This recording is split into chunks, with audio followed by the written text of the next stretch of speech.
Yang ikut banyak banget, Mas. Yang ikut banyak banget. Wow.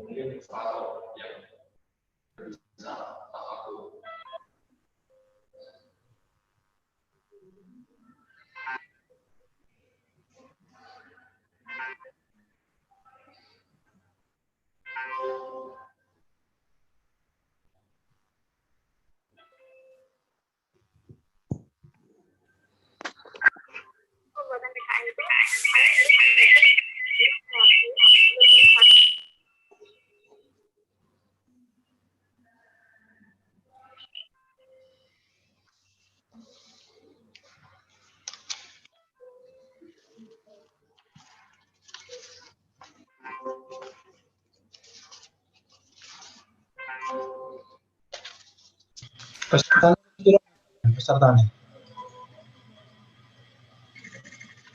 330 Pak Sur. Ke Pak Sur. Halo, ayo mulai. Ya ini 700-an yang daftar. Oh.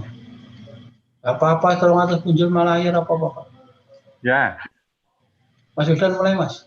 Siap Mas Wildan. Oke, Pak Yadmin, siap. Sampun nggih? Nggih. Baik, bismillahirrahmanirrahim. Assalamualaikum warahmatullahi wabarakatuh. Waalaikumsalam warahmatullahi wabarakatuh. Waalaikumsalam warahmatullahi wabarakatuh. Alhamdulillahirabbil alamin wa bihi nasta'inu ala umuri dunya waddin wassalatu wassalamu ala asrofil anbiya'i wal mursalin nabiyina Muhammadin wa ala alihi wa ashabihi ajmain amma ba'du. Yang terhormat Bapak Insinyur Agung Purnomo, yang terhormat Bapak Dodok Sartono SE, dan yang terhormat Dr. Insinyur Suranto STMT MSI, yang terhormat Pak Suyatmin, yang insya Allah pada hari ini mewakili Pak Wakil Rektor 3 Universitas Muhammadiyah Surakarta, Bapak Ibu jajaran Kepala Bagian Biro Kemahasiswaan Universitas Muhammadiyah Surakarta, dan segenap seluruh peserta webinar workshop kewirausahaan pada siang hari ini. Segala puji bagi Allah Subhanahu wa Ta'ala yang senantiasa memberikan kita rahmat dan nikmat berupa iman dan kesehatan kita di tengah kesibukan kita pada siang hari ini, sehingga kita bisa sharing ilmu. Ya, kita sharing ilmu, kita sama-sama belajar dari narasumber yang kredibel kali ini, yang sangat yang tentunya insya Allah nanti akan banyak sekali ilmu yang bisa adalah menambahkan data. Caranya adalah dengan cara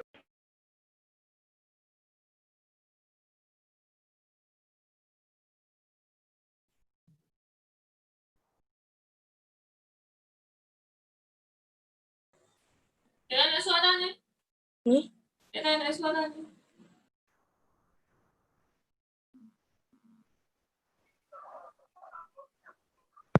Pak Suyatmin Waskito Adi MSI. Yang ketiga yaitu pemaparan materi inti yang nanti akan dipandu oleh moderator kita Bapak Dr. Insinyur Suranto STMT MSI, yang kemudian disusul dengan sesi diskusi tanya jawab yang diakhiri juga dengan penutup. Baik, sebelum kita mulai acara pada siang hari ini, kita awali dengan bacaan basmalah bersama-sama. Bismillahirrahmanirrahim. Terima kasih. Untuk berikutnya yaitu sambutan dan arahan dari Bapak Wakil Rektor 3 yang pada kesempatan kali ini diwakili oleh Pak Dr. Andes Suyatmin Waskito Adi MSI. Kepada beliau kami persilahkan. Aku bilang.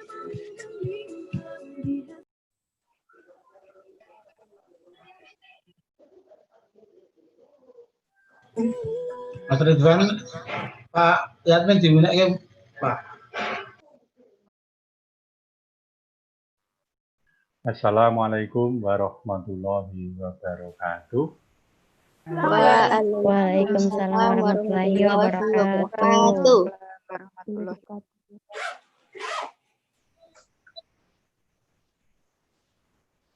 Alhamdulillah, alhamdulillahilladzi arsala rasulahu bil huda wa dinil haq liyudhhirahu 'ala dini kullihi walau karihal musyrikun. Asyhadu alla ilaha illallah wahdahu la syarika lah wa asyhadu anna Muhammadan abduhu wa rasuluh la nabiyya ba'da amma ba'du. Yang terhormat narasumber Mas Agung Purnomo, selaku Dirut PT Agung Medika Azizah, Mas Dodok Sartono, Ayang Geprek Group, dan Bapak kita, yang Rasmirus, moderator sekaligus juga narasumber, Dr. Insinyur Suranto, ST, MM, MSI, yakni Direktur Vokasi UMS, dan juga Pusat Studi Inkubator Wirausaha dan Bisnis UMS. Segenap kabar di lingkungan Biro Kemahasiswaan dan juga staf di Biro Kemahasiswaan, dan yang sangat kami banggakan para peserta workshop kewirausahaan pada siang hari ini. Yang pertama, kita panjatkan puji syukur kehadirat Allah SWT.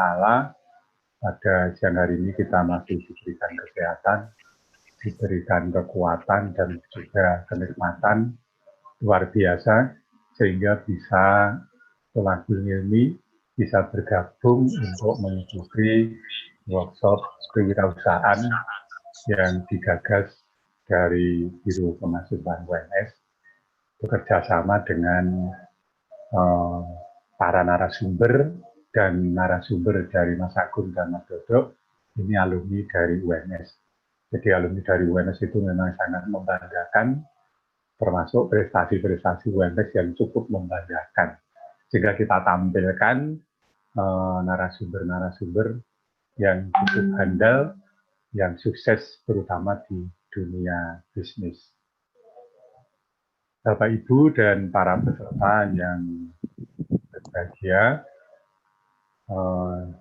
izinkanlah secara pribadi kami mewakili Bapak Wakil Rektor 3 yang pada siang hari ini beliau tidak bisa hadir untuk memberikan kata sambutan sehubungan beliau ada kesibukan dan persiapan akan pengukuhan guru besar Pak Wakil Rektor 3, sehingga di kalangan rektorat hampir rektor dan wakil rektor semuanya hampir sudah guru besar. Nah, ini juga merupakan satu kebanggaan dari Universitas Muhammadiyah Surakarta.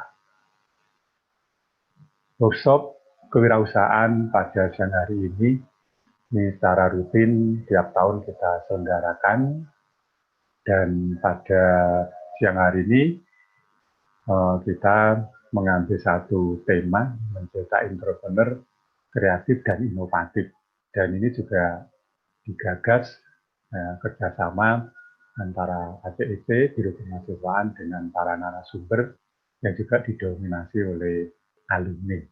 Nah, oleh karena itu, kami berharap bahwa workshop pada siang hari ini yang diikuti sekitar 700 peserta lebih dengan cara daring, ini untuk bisa digunakan sebaik-baiknya, waktunya dimanfaatkan sebaik-baiknya, dan tentunya ilmu yang kita nanti dari para narasumber itu nanti, yang tentunya banyak pengalaman di dunia praktek, bisnis, ini langsung terjun sehingga tahu. Lah oleh karena itu nanti monggo untuk digali sedalam-dalamnya biar pengetahuan kita, ilmu kita semakin bertambah, dan kita berharap muncul entrepreneur-entrepreneur muda yang tidak hanya menggantungkan kepada instansi atau institusi atau pemerintah untuk menjadi pegawai negeri, tetapi tidak untuk kemungkinan biar muncul entrepreneur-entrepreneur muda yang boleh menjadi pegawai negeri, tapi juga bisa sekaligus mempunyai usaha. Ini sangat membanggakan. Apalagi menekuni secara langsung di dunia usaha, dunia bisnis, justru bisa mencetak lapangan pekerjaan bagi tenaga kerja. Jadi tidak menggantungkan, tetapi justru bisa mencetak lapangan pekerjaan. Nah, ini yang kita harapkan. Dan secara umum, negara kita masih presentasi entrepreneur itu masih relatif sedikit dibanding negara maju. Oleh karena itu, kalau mau menjadi negara yang maju, negara yang bisa dibanggakan, tentu dari sisi entrepreneur-entrepreneur ini harus diciptakan. Oleh karena itu, salah satu upaya UNS bagaimana memotivasi dari para mahasiswanya agar termotivasi, tumbuh dan berkembang.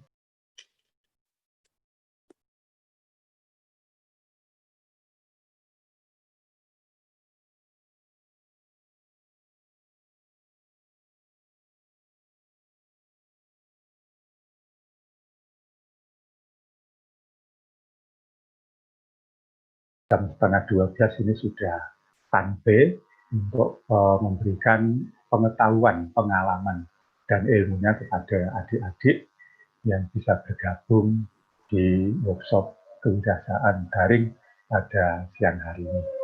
Akhirnya pada hari ini, Sabtu tanggal 27 Juli 2020, tepat pukul 13:21, kami mewakili dari Bapak Wakil Rektor 3.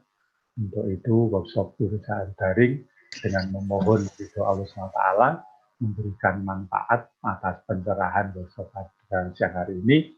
Mari kita buka bersama dengan membaca basmalah. Bismillahirrahmanirrahim. Demikian dan sekian, bila ada kekurangannya mohon maaf yang sebesar-besarnya. Bila taufiq wal hidayah, waridho wal inayah. Assalamualaikum warahmatullahi wabarakatuh.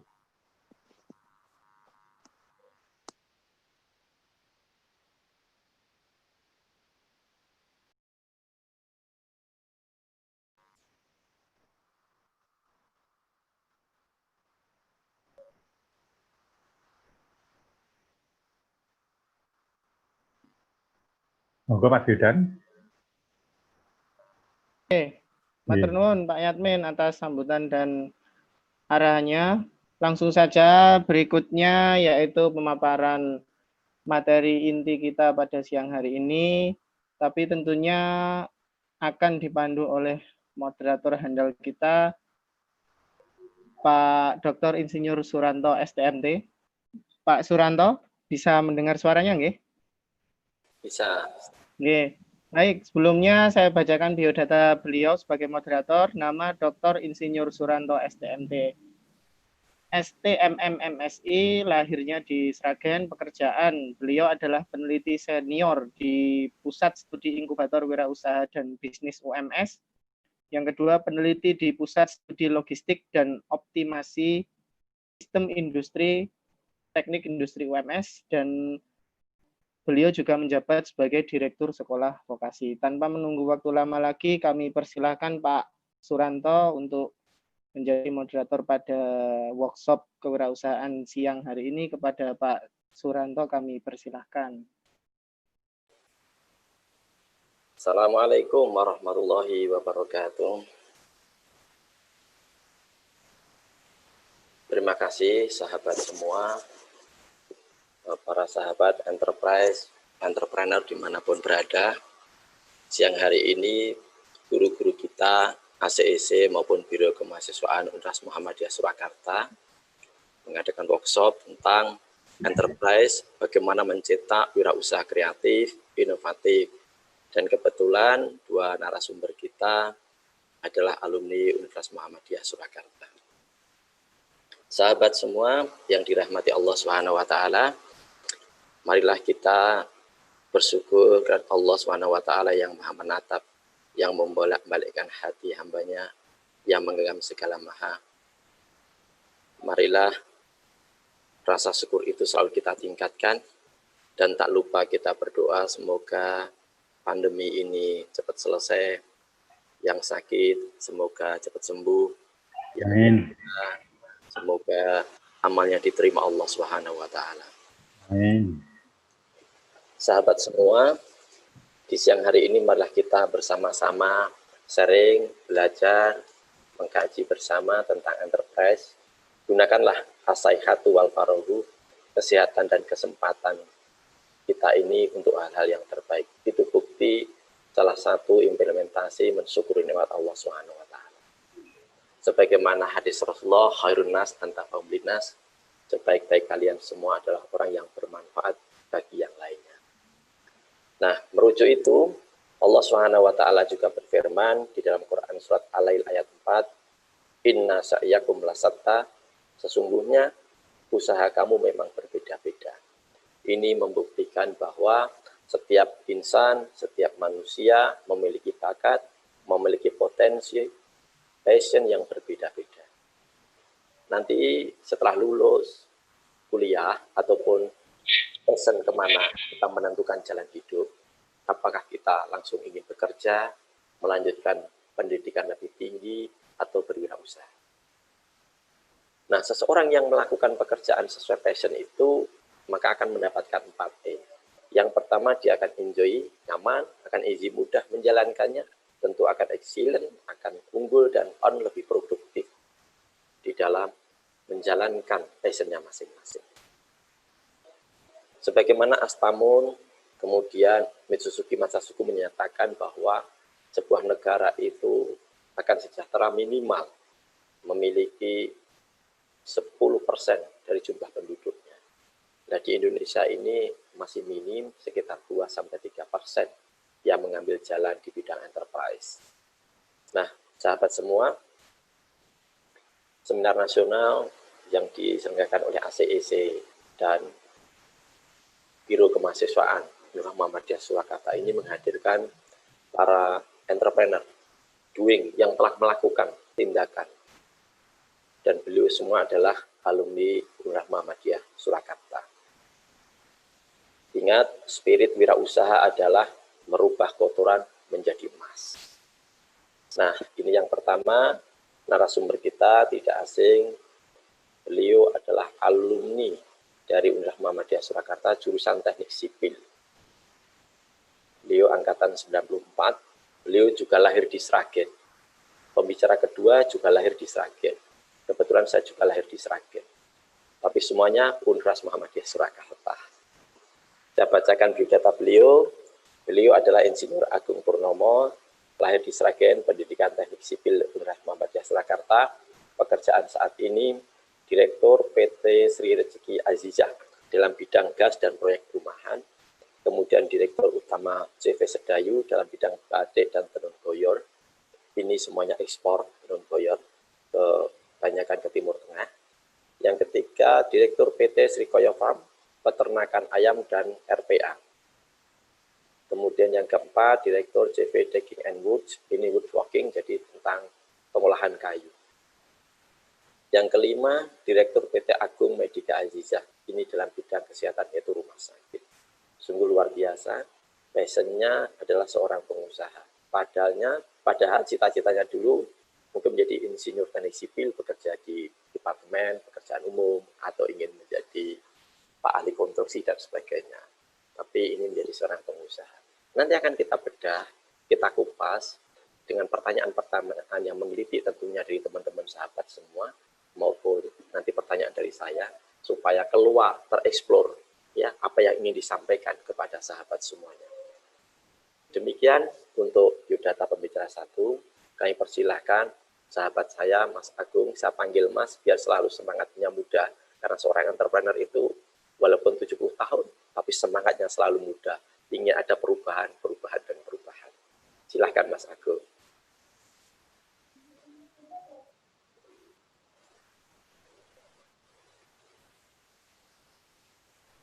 Speakernya bisa diaktifkan, Mas Agung. Bismillahirrahmanirrahim. Assalamualaikum warahmatullahi wabarakatuh. Waalaikumsalam.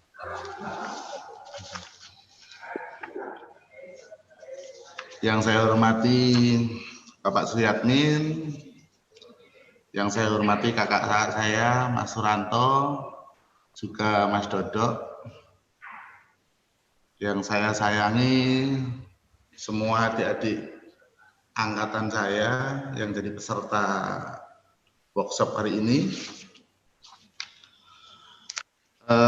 Marilah pertama-tama kita panjatkan puja dan puji syukur kehadirat Allah Subhanahu wa Ta'ala, di mana di hari yang berbahagia ini kita masih diberi kesempatan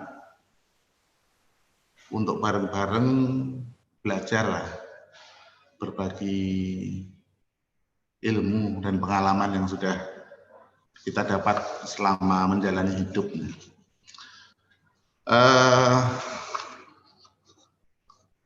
Sebetulnya kalau biasanya hari ini saya agak ada sesuatu yang baru sih. Biasanya kalau saya kan video call tok ya, pakai WhatsApp. Tapi hari ini kita pakai live Zoom meeting. Jadi tadi saya agak banyak tanya ke Mas Ratno, juga ke mas-mas yang di sini yang bantu saya. Agak gaptek juga saya hari ini. Tapi ya alhamdulillah semuanya bisa terkonek hari ini dengan semua audiens yang ada. Balik ke masalah bagaimana sih workshop menciptakan entrepreneur yang berhasil itu seperti apa? Sebenarnya kalau saya sendiri yang saya ceritain di sini adalah apa yang saya lakukan, apa yang menjadi pengalaman saya. Karena kalau misalnya saya harus berbagi ilmu masalah berwirausaha, di buku lebih banyak, di internet lebih detail gitu ya. Tapi apa yang saya paparkan di sini adalah apa yang saya alami selama ini. Jadi menurut saya apa yang saya sudah alami adalah bagaimana membangun sebuah bisnis supaya bisnis itu sukses. Bagi saya ada 3 kunci pokok yang menjadi dasar kita membangun sebuah bisnis. Yang pertama adalah tahapan kita harus berani memulai. Yang kedua adalah knowledge atau ilmu pengetahuan untuk membesarkannya. Mas Agung, slide-nya ditampilkan slide-nya. Mohon tolong Pak Operator tadi dibagi slide-nya. Di share screen supaya sahabat semuanya bisa melihat. Ya, sudah tampil itu? Belum sudah tampil Bapak? Ini ada, sudah tampil ini. Sudah tampil ya. Milik saya yang belum tampil. Ini sudah ada tampil ini. Ini baru start sharing ya. Jadi saya ulang lagi, ada 3 tahapan bagaimana membangun sebuah bisnis. Sambil kita nunggu, mungkin teman-teman akan mendapatkan share dari kami. 1, keberanian untuk memulai bisnis itu sendiri. 2, knowledge untuk membesarkannya. Dan yang ketiga adalah konsisten dalam menggelutinya. Nah, di sini kita akan bahas satu persatu. Apa sih yang dimaksud dengan keberanian untuk berbisnis? Kadang banyak banget sih di antara kita kalau mau memulai sesuatu itu takut rugi gitu. Nah, orang yang takut rugi itu sebenarnya ya rugi sendiri. Karena bisnis itu harus dimulai dengan satu keberanian. Yakinkan diri kita akan usaha yang kita pilih. Jadi kita harus yakin. Nah, apa sih yang kita sukain? Apa yang mau kita pilih? Misalnya kita mau pilih IT atau berdagang apapun, ya kita harus buang jauh-jauh keraguan. Karena saat kita ragu, kita sangat mudah dipatahkan dalam perjalanannya. Karena nanti kita dengar ada bisnis yang lebih menjanjikan atau ada sounding apapun, itu akan bikin kita nggak sepenuh hati dalam menjalani bisnis kita. Di samping itu kalau kita sudah mulai berani memulai bisnis, ya kita harus berani menerima apapun kejadian buruk. Nggak mungkin seorang pengusaha jalan tanpa mengalami kejatuhan, tanpa mengalami kerugian, tanpa mengalami permasalahan. Itu semuanya adalah dinamika. Tapi paling enggak dinamika yang kita temui dalam bisnis itu kan nice problem gitu loh. Problem yang enak, di mana problem itu adalah yang nantinya menambah kematangan kita, menambah pengalaman kita dalam melakukan bisnis. Nah, selanjutnya berani berpikir kreatif atau out of the box, di luar textbook. Jadi kalau kita berbisnis nih, biasa-biasa aja, contoh orang jualan es, ya kita ikut-ikutan latah jualan es, nothing special gitu loh. Padahal kalau kita mau berbisnis yang berhasil, tentunya kita memilih bisnis yang kompetitornya sedikit. Nah, apa sih yang produk yang ada di masyarakat, tapi misalnya kita pilih es, ya es yang belum banyak ada di masyarakat tentunya. Bagaimana penyajiannya, bagaimana taste rasanya, atau apapun semua yang menambah added value di situ ya harus kita bikin inovasi dan intinya kita harus kreatif. Jangan berbisnis tapi cuma ikutin apa yang ada di pasar. Nah, kalau contoh sekarang adalah yang saya geluti, kebetulan salah satu usaha saya adalah woodworking, pengolahan kayu. Di Indonesia itu ada satu produk baru yang semua orang bikin, barcore. Jadi lapisan tengah-tengah kalau kita bikin triplek yang tebal itu Indonesia bisa 3.000 sampai 5.000 kontainer per bulan itu ke Cina. Nah, semua orang bikin latah. Ada yang teman saya dari Wonosobo itu per bulan bisa 700 sampai 1.000 kontainer ya. Nah, karena semua orang bikin sehingga customer sana merasa ketersediaan barang banyak, ya kita mudah dipermainkan oleh customer, harga jatuh. Sehingga kita nggak punya bargaining lagi. Dan itu yang harus kita hindari. Kemudian yang kedua adalah knowledge atau ilmu pengetahuan untuk membesarkan bisnis kita. Jadi pengetahuan yang pertama yang harus kita tahu adalah bahwa bisnis ini harus kita tangani dengan well organized. Artinya apa? Segala manajemennya harus baik. Dimulailah. Kita nggak bisa ya langsung perfect, nggak bisa. Tentunya everything by process. Nah, tapi kita mulai dengan mengatur cash flow kita. Mana sih ini cash flow yang buat bisnis, mana sih yang untuk kepentingan pribadi. Profitnya seperti apa sih? Dari profit itu mau kita kembangkan lagi. Jadi mulailah kita bikin catatan kecil, manajemen, memilah-milahan. Jadi ini akan membuat kita melatih dengan frekuensi yang setiap saat kita lakukan. Lama-lama pola pikir kita, hidup kita akan terpola dengan baik. Terpola bisa membedakan mana ini cash flow, mana ini uang yang buat kita keseharian. Kalau ini tidak dipilah-pilah jadi kacau nantinya. Terus yang selanjutnya adalah belajar dari kesalahan dan mau mengevaluasi diri. Segala sesuatu, apalagi bisnis, tentunya ilmu di lapangan atau pengalaman yang harus kita cari, yang harus kita bikin. Ada apa sih di lapangan? Kita kembangkan dari kesalahan kita evaluasi. Yang salah yang mana, pembenarannya yang seperti apa, Jadi koreksi-koreksi itu akan menambah kita, wawasan kita akan develop, sehingga learning by doing ya.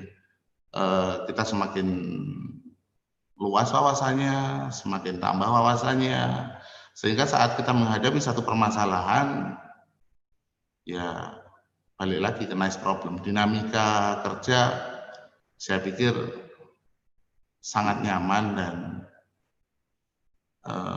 bikin kita setiap hari semakin dinamis saja. Terus juga buat target. Target dari usaha kita itu apa sih? Dulu waktu saya usaha kayu, target saya ingin punya pabrik yang dimana waktu saya pertama kali melihat pabrik teman saya, pabrik kok gede gitu. Pabriknya besar sekali, mesinnya komplit gitu. Target saya ingin seperti itu. Apakah itu juga bisa langsung dilakukan? Juga tidak bisa. Semuanya by proses. Dari sedikit-sedikit cash flow kita kesampingkan, mana yang profitnya untuk penambahan pembelian stok, mana yang harus kita beli, mesin-mesin seperti apa ya itu yang kita lakukan, sehingga alhamdulillah sekarang kita bisa memiliki pabrik yang komplit juga. Terus kadang sifat kita males ya. Ini juga yang jadi masalah buat saya juga. Tapi apapun itu jangan cepat puas. Karena kepuasan yang terlalu cepat itu menjadikan kita seolah-olah apa sih? Di zona nyaman, sehingga nggak tahu perkembangan di luar itu ada apa gitu. Jadi dalam bisnis, saya harap rekan-rekan saya sendiri nggak cepat puas dengan apa yang kita dapat. Jadi kita compare lagi di luaran sana ada apa, kita compare lagi dengan produk sejenis yang kita handle itu seperti apa, adakah inovasi baru, adakah perkembangan. Karena segala usaha itu dinamis, jadi nggak ada yang stuck berhenti gitu aja. Terus yang ketiga ini tentang konsistensi.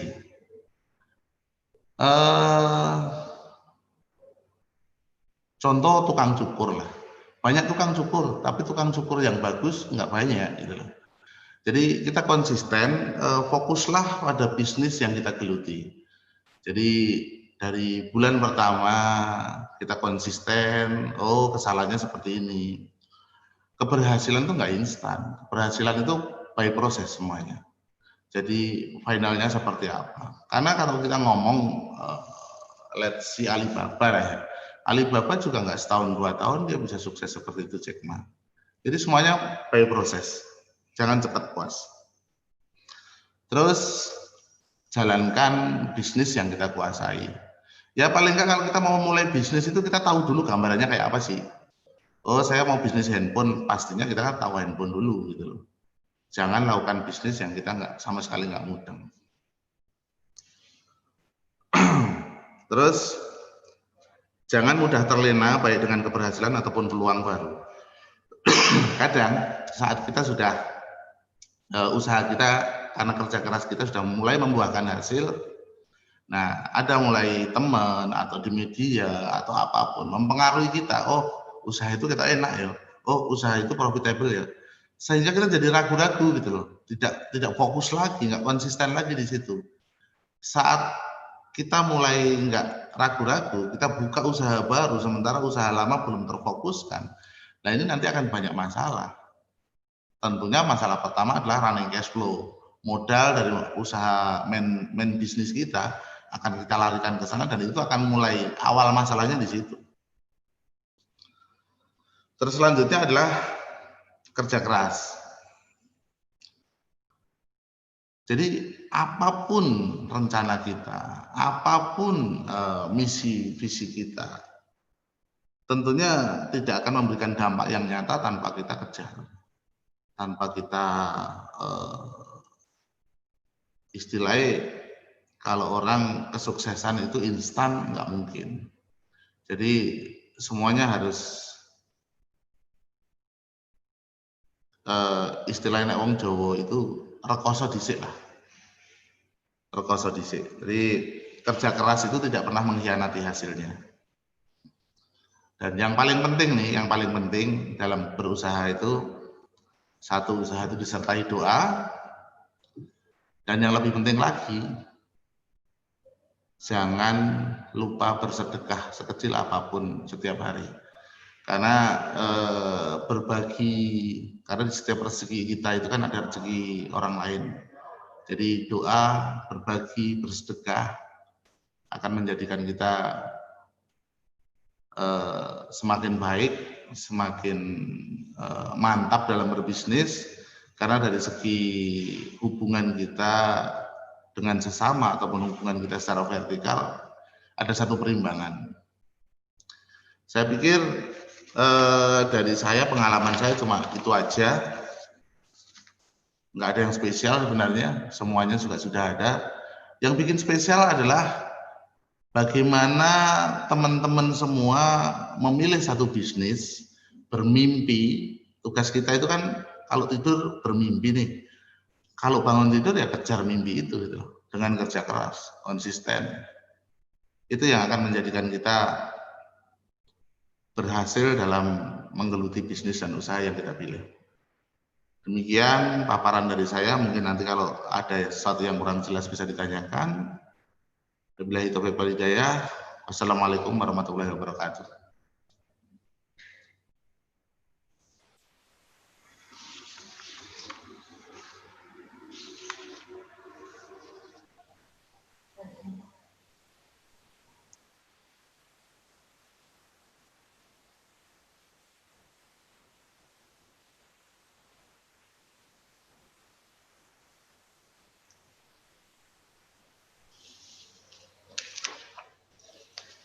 Nggak bisa dengar, Mas. Masuk, Suranto. Masuk nggih, masuk. Ya, sudah. Oke. Ini teman-teman di siang hari tentu ada yang ngantuk dan sebagainya. Supaya kita lebih partisipatif, ini saya speak dulu ya. Kita kasih permainan dulu. Filosofisnya adalah kalau kita melakukan sebuah usaha, maka kita sendiri sebelum menularkan ke orang lain tentu kita harus melakukannya. Itu yang pertama. Yang kedua, kalau kita mau merubah orang lain, maka diri kita dirubah dulu prinsipnya. Nah, yang jelas narasumber 1, narasumber 2 itu semua adalah pelaku bisnis, gitu ya. Nah, ini contoh ada permainan. Saya punya gelas dan betadine. Kemudian saya tuang dengan air. Tentu warnanya merah ya, atau warnanya coklat. Ya. Artinya, ya ayyuhalladzina amanu lima taquluna ma la taf'alun, gitu kan. Kabura maqtan indallah an taquluna ma la taf'alun. Jadi pada saat kita mau memberikan kepada orang lain, tentu kita melakukan. Itu akan lebih baik. Kita belajar dari kedua narasumber ini luar biasa, ya, guru-guru kita semua. Begitu pula kita merubah di samping kita, kalau warnanya merah, tetap akan merah. Warnanya merah, terus akan merah. Ya. Tapi kalau kita menjadi orang yang lebih baik, menjadi orang yang lebih di depan, insya Allah merubah semuanya akan menjadi baik. Nah, filosofisnya adalah,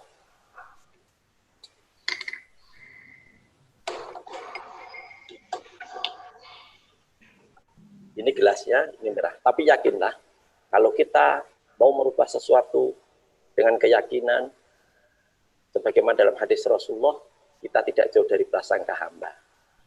Nah, kalau kita optimis dan yakin, seperti ini adalah keberanian, kemudian kita berpikir positif, mindsetnya kita positif, kemudian kita terus konsisten, yakin bahwa merah ini pun juga akan bisa berubah.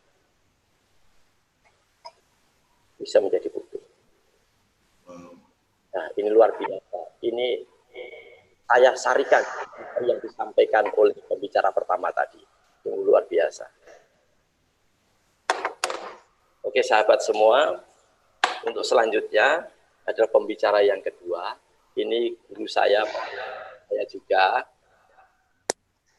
Ini juga dari Sragen. Ini teman SMP saya dulu. Teman SMP saya dulu, teman main, teman kelahi, gitu ya. Nah, tapi kelahi dalam hal yang positif. Ya. Saya bacakan, beliau adalah Dodok Tartono SEMM. S1-nya Ekonomi Accounting, kemudian S2-nya Manajemen SDM. Beliau aktif di organisasi, di Ikatan Pelajar Muhammadiyah, dan mahasiswa Muhammadiyah saat itu ya. Kemudian KONI Sragen, kemudian Ampis Sragen juga tahu saya. Kemudian pernah juga di PNI Jakarta kalau tidak salah. Kemudian terakhir, sekarang ayam geprek. Oke, sahabat saya, Mas Dodo, tolong berikan semangat ke teman-teman, ke sahabat semua yang ada di link ini, agar lebih semangat berwirausaha, lebih semangat mengimprove kemampuan, empowering. Kemudian kita semua semoga bisa fasilitatif, memfasilitasi, kemudian bisa memberikan penggalian potensi yang ada dalam diri sahabat semua, supaya menjadi enterprise yang luar biasa. Monggo Mas Dodo Sartono. Ya. Assalamualaikum warahmatullahi wabarakatuh. Alhamdulillahirabbil alamin. Allahumma shalli ala Muhammad wa ala alihi washabbihi ajma'in. Amma ba'du. Pada dosen saya, guru saya ini Pak Suyatmin yang saya hormati, ini dosen idola saya.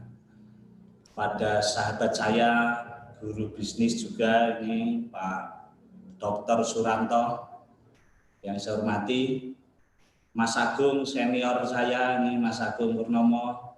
Selamat ketemu kembali walaupun di dunia virtual. Rekan-rekan semua, Bapak Ibu dosen maupun mungkin mahasiswa yang bergabung di forum ini.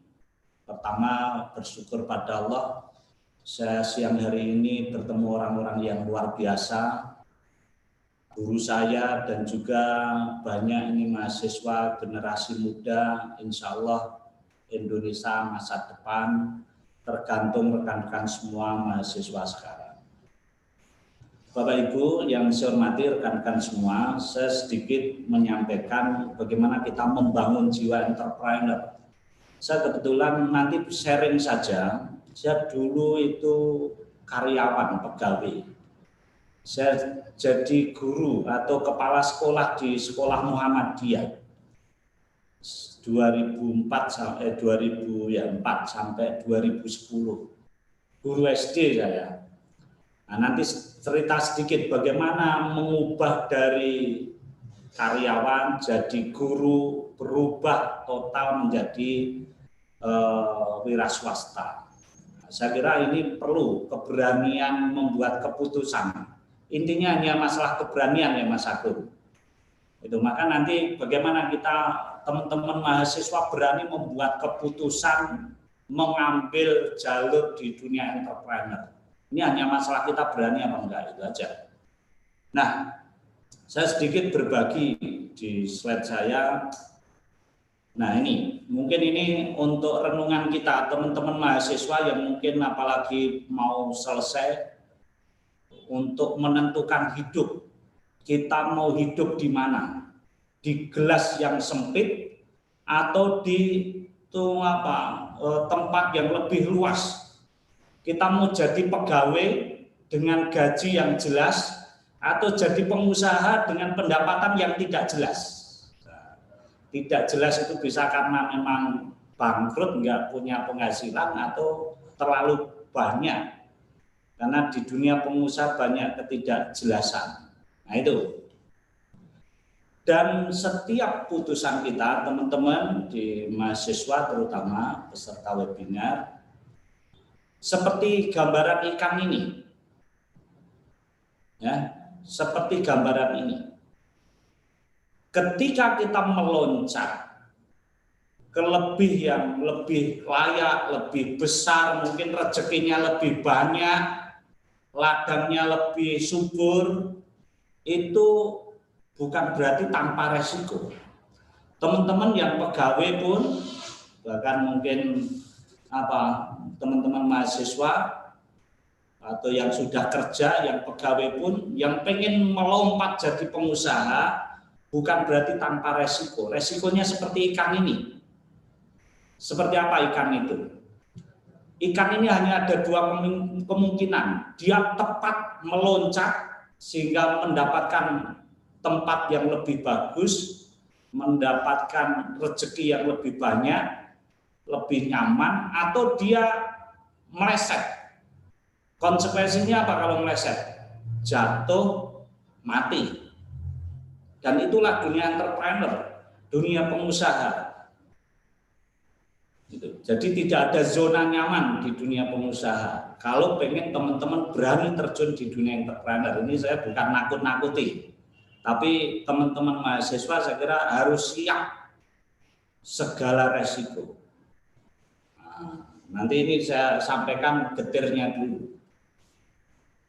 Nah, pertanyaannya sekarang teman-teman, apakah kita itu semua orang itu bisa jadi pengusaha? Apakah kita semua punya jiwa entrepreneur? Kan itu yang sering. Sehingga banyak orang memotivasi kita semua bisa jadi pengusaha itu. Sampai ada bukunya semuanya bisa jadi pengusaha. Apa betul kita itu semua bisa jadi pengusaha? Nah, kalau ini interaktif saya minta jawaban beberapa mahasiswa. Apa betul sih semua orang itu punya bakat menjadi pengusaha? Pilihannya ini dua, kita mau jadi pegawai atau kita mau jadi pengusaha. Maka saya ingin menyampaikan banyak teori sebetulnya. Kalau teori itu biar di kampus saja, ya. Kalau di Gary V itu mengatakan bahwa orang itu tidak semuanya bisa jadi pengusaha, tergantung bakat apa tidak. Jadi pengusaha itu berbakat apa tidak. Saya punya teman yang aktif di partai politik, menjadi pejabat publik, dia bilang, saya itu naik suruh jadi bupati bisa, tapi naik suruh jadi pengusaha nggak bisa. Ya kalau mimpin partai bisa, jadi kalau jadi pemimpin perusahaan nggak bisa, karena logikanya berbeda. Kalau memimpin partai itu menghabiskan uang, kalau memimpin perusahaan mencari uang. Berarti kan memang bakatnya di dunia partai. Nah, umpamanya seperti itu. Nah, itu sesuai pendapatnya Gary V, itu seorang seleb internet, pengusaha di bidang media juga. Mengatakan orang jadi pengusaha apa tidak itu tergantung dia berbakat apa tidak. Kalau di tokoh muda, ini seorang tokoh dalam talent mapping itu, Rina Rizkia itu mengatakan bahwa semua orang itu bisa jadi pengusaha. Karena setiap orang itu punya 34 bakat berbeda. Tergantung mau mengasah apa tidak. Tergantung kita mengasah otot entrepreneur kita apa tidak, itu aja. Intinya kita sebetulnya punya bakat itu, hanya tergantung kita mau apa enggak mengasahnya. Maka sedikit saya sampaikan tentang seperti apa sih ciri orang yang punya bakat menjadi seorang entrepreneur, menjadi seorang pengusaha kayak Mas Agung ini. Saya lihat sisi wajahnya, sisi sorotan matanya aja, orang yang punya tipe entrepreneur, siap gambling, siap mengambil resiko. Nah itu. Nah, saya sampaikan di inti hari ini adalah 7 ciri tentang entrepreneurship. Jadi silakan mungkin teman-teman mahasiswa bisa mengukur dari 7 ini ada berapa poin yang ada dalam diri kita. Nah, apakah ketika baru sedikit poin kita berarti tidak cocok jadi pengusaha? Tergantung kita mau mengasah apa enggak, mau melatih apa enggak. Sama halnya orang sholat. Dulu kalau kita kecil sholat dikejar-kejar. Itu sama orang tua kita. Tapi lama-lama terbiasa sholat dan menjadi kebutuhan. Sama dari saya kira ketika kita mengasah jiwa entrepreneur kita. Saya dulu dulu guru SD 6 tahun, saya putar haluan menjadi entrepreneur karena saat itu saya kebetulan kepepet. Saya berkomitmen dengan semua guru dan murid. kalau sekolah kita tidak juara 1, saya akan mundur dari kepala sekolah. Wah, ternyata betul nggak juara 1. Akhirnya saya mundur. Nah, ini kepepet. The power of kepepet itu ternyata luar biasa, Mas Betul. Nah, akhirnya saya banting jualan ayam gerobakan.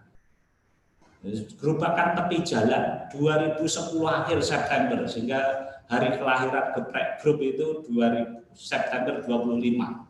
Itu awal saya jual ayam gerobakan. Dulu belum ada geprek-geprek yang sekarang ini. Itu. Saya Google belum ada ayam-ayam geprek seperti sekarang, belum ada. Sekarang malah melesat anak-anak muda lebih kreatif.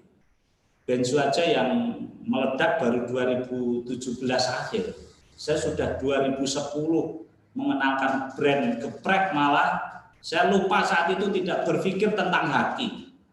Makanya ayam geprek jadi nama umum, tidak bisa dihakikan. Mungkin kalau awal-awal 2010 dulu saya hakikan, mungkin tidak ada ayam geprek lain. Itu, jadi saya memaksakan diri dari pegawai jam 6 berangkat, jam 3 baru pulang. Saya biasakan mengubah talenta saya menjadi pengusaha. Saya biasa pagi rapi, pakai dasi, hem, ke sekolahan. Ini jam 5 pagi ke pasar nyari ayam. Gitu. Saya nyari ayam sendiri. Nah, seperti apa jiwa? Dan alhamdulillah sekarang dulu dari gerobakan itu berkembang setahun jadi kios. Kios alhamdulillah sekarang sudah 38 cabang. Nah, ini 7 ciri jiwa entrepreneur. Yang pertama adalah high achiever, bahwa seorang entrepreneur itu ambisi, tapi bukan ambisius ya. Ini ambisi itu tidak cepat puas, pokoknya pengen dapat 1, pengen 2 dan seterusnya, ingin mencapai yang tinggi terus. Nah, seperti Mas Agung ini orangnya ambisi, pokoknya tidak cukup 1 perusahaan, 2 perusahaan, tidak cukup lagi tambah perusahaan lagi, itu tidak pernah puas. Nah, inilah ciri pertama seorang entrepreneur, tidak mudah puas dengan capaian yang didapatkan. Yang kedua, ciri seorang entrepreneur adalah risk taker, bahwa ini yang utama, bahwa ketika kita terjun di entrepreneur harus berani ngambil resiko. Kebetulan ketika corona ini luar biasa resiko kita sebagai seorang entrepreneur. Saya kurang tahu Mas Agung berdampak corona apa enggak. Ya. Wah, saya hampir sebagian besar karyawan saya rumahkan. Sampai sekarang pun belum bisa normal, walaupun sudah new normal. Nah, karena kita mengambil resiko. Kalau teman-teman jadi pegawai ya tanggal 1 pastilah, pasti tanda tangan, gajian, dan pasti kecil. Tapi seorang entrepreneur resikonya tanggal 1 bisa jadi dapat banyak, bisa jadi ambil. Gitu. Karena harus gaji karyawannya. Yang ketiga adalah opportunity analyzer.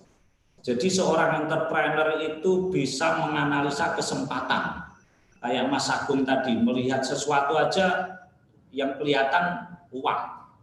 Gitu. Melihat kayu itu, yang dipikir piye ini jadi uang. Melihat kain piye ini jadi uang. Jadi kesempatan. Gimana ketika corona ini mesti orang berjiwa entrepreneur tidak menyerah, tetapi bagaimana justru di corona ini bisa mendapatkan uang. Itu. Nah, akhirnya jualan masker dan lain sebagainya. Yang keempat adalah problem solver, bahwa seorang entrepreneur itu mesti akan dibenturkan oleh banyak masalah. Maka seorang entrepreneur bagaimana bisa memberikan solusi, bukan bagian dari problem. Termasuk menghadapi bangsa kita, mesti seorang entrepreneur berpikir tentang solusi untuk bangsa kita, bukan menjadi bagian problem bangsa ini. Yang kelima adalah emotional attachment, memiliki ikatan batin dengan apa yang dilakukan. Jadi gini, seorang entrepreneur itu kayaknya mungkin kalau orang melihat itu kerja kok 24 jam. Tetapi kadang karena ini saking asiknya, kerjanya itu ya refreshingnya ya kerja. Sehingga ya dia menikmati aja apa yang dia lakukan, karena apa? Dia mencintai apa yang dia lakukan. Mungkin ini anak-anak muda di forum ini saya kira paham. Kalau mencintai seseorang itu suruh nganter naik pit ontel, sepeda ontel aja ringan. Ya. Kalau nyanyiannya gondol apa itu? Apa namanya? Terasa coklat, telek aja terasa coklat, telek itu terasa coklat. Itu karena mencintai sama pengusaha itu, walaupun terbentur kanan kiri, tambel dan lain sebagainya, tapi mencintai. Jadi seolah-olah ini sebuah perjalanan apa ya? Perjalanan rekreasi yang luar biasa, menyenangkan. Yang keenam adalah self confident, percaya diri. Jadi seorang coba lihat Mas Agung itu, orangnya pede, pandangan ke depan. Ini orang percaya diri. Jadi nggak ingah-ingih bahasa Indonesianya apa? Jadi percaya diri, percaya apa yang dia lakukan, percaya dengan produk yang dijual. Itu. Jangan sampai kita jualan tidak percaya dengan produk kita. Ditanya enak apa enggak enak. Masalah nanti orang biar nyoba. Coba kalau saya jualan ayam bulu gerobakan, Mas ini ayamnya enak enggak? Saya bilang ngapunten nggih, pirang ngertos dicobi mawon. Nah, coba bayangkan, mungkin orang mau nyoba aja apa ragu-ragu. Tapi kalau kita bilang, ya, enak ini Pak, meresap sampai ke tulang itu tagline-nya. Sehingga orang minimal ingin mencoba dulu. Yang terakhir adalah high energy level. Seorang entrepreneur itu tidak pernah lelah. Energinya selalu muncul. Karena apa?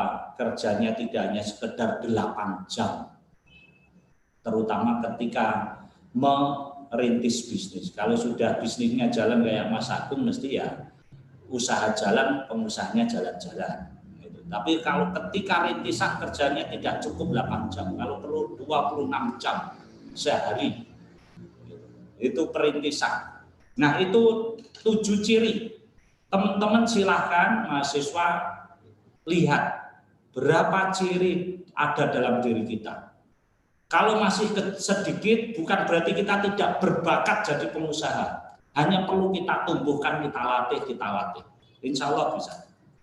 Terakhir, teman-teman, tentang bagaimana agar kita ketika nanti sudah berbisnis, itu saya pesankan, saya dulu pernah waktu TPA itu sering mendapatkan cerita dari Ustadz saya tentang legenda Raja Midas. Dan ini yang sering saya lakukan ketika saya merintis bisnis. Saya dulu mendirikan sekolah, sekarang sekolahnya alhamdulillah muridnya berlimpah. Saya mendirikan bisnis, saya macam-macam itu yang saya gunakan filosofi 5 jari Raja Midas ini. Yang ternyata legenda Raja Midas itu kemudian dibukukan oleh Donald Trump, Presiden Amerika sekarang, dan juga manajemen dari Jepang, yang manajemen keuangan yang hebat itu dibukukan jadi sebuah buku manajemen modern, belajar dari 5 jari Raja Midas ini. Nah, saya di akhir ini saya ingin menyampaikan teman-teman mahasiswa, bahkan profesinya apa saja, tidak hanya jadi pengusaha, terapkan filosofi 5 jari Raja Midas ini. Insya Allah apapun yang kita tekuni akan berhasil. Itu. Apalagi bisnis kita yang kita tekuni insya Allah akan sukses kalau menerapkan 5 jari ini. Apa 5 jari ini? 1, jempol, ibu jari, ini simbol karakter. Bisnis Anda apapun, profesinya apapun, pegang yang pertama adalah karakter, jujur, disiplin. Tidak ada orang sukses tanpa karakter yang kuat. Yang kedua, jari telunjuk. Ini menunjukkan fokus. Apa artinya? Kalau ingin sukses, Anda fokus. Kalau mau jadi dosen, ya fokus dosen. Kalau mau jadi pengusaha, fokus pengusaha. Bahkan pengusaha mau bisnis apapun, fokus. Dalam hukum HPE, hukum kekekalan energi, hukum LOA itu, law of attraction itu, bahwa apa yang kita fokusi itulah yang akan membesar. Nah, kedua, fokus. Anda profesi apapun, bisnisnya apapun, fokus. Yang ketiga adalah jari paling tinggi ini, artinya apa? Jaga kualitas, jaga nama baik, brand kita. Kita tidak sekedar berdagang, tetapi kita adalah pembisnis. Maka brand itu sangat penting. Maka jaga kualitas produk kita, layanan kita. Yang keempat, jari manis ini adalah mengaitkan di antara jari, bangun silaturahim bahasa agama kita, atau bangun jaringan. Tidak ada orang sukses tanpa punya jaringan yang kuat. Tanya itu Pak Agung, mesti kenalannya banyak, relasinya banyak. Itu. Yang keempat. Yang kelima adalah jari paling kecil. Nah, jari kecil ini jari saya 6 tahun lalu patah. Kayaknya ketika sehat itu nggak ada manfaatnya, manfaatnya nggak begitu penting. Tapi ternyata kalau patah itu luar biasa dampaknya. Artinya apa? Profesi kita apapun, bisnis kita apapun, perhatikan hal-hal kecil dalam bisnis kita, perhatikan hal-hal kecil dalam hidup kita. Kalau tidak kita perhatikan bisa menjadi malapetaka dalam bisnis kita, dalam profesi kita. Itu. Maka apa hal-hal sederhana, kecil, sepele di bisnis kita, saya yakin teman-teman paham. Itu. Saya kira ini karena waktu yang sangat terbatas. 5 jari ini pesan saya kalau pengen sukses dalam profesi apapun. 1, kuatkan karakter. 2, fokus. 3, jaga nama baik brand kita atau kualitas produk dan layanan kita. Yang keempat, bangun relasi. Yang kelima adalah perhatikan hal-hal sepele dalam bisnis kita. Mudah-mudahan bermanfaat. Kita mungkin kalau ada waktu nanti sharing bareng-bareng. Nasrul minallah wa fathul qarib wa basyiris sabirin. Assalamualaikum warahmatullahi wabarakatuh. Waalaikumsalam warahmatullahi wabarakatuh. Terima kasih kepada dua sahabat yang telah memberikan materinya yang cukup luar biasa. Bisa kita sharingkan, bisa kita diskusikan di link ini. Dan sahabat semua yang ada di link ini bisa menyimak sekaligus. Kalau ada pertanyaan boleh diketik di chat di situ. Kalau nggak di chat ya bisa langsung untuk bertanya di forum ini gitu. Terima kasih Mas Dodo yang ada di Semarang di PWM begitu. Kemudian terima kasih Mas Agung yang ada di ACEC UMS gitu. Semuanya berperan dan memberikan semangat kepada kita untuk lebih baik lagi daripada hari kemarin dalam enterprise. Saya simpulkan ini materi Mas Dodo dulu ya.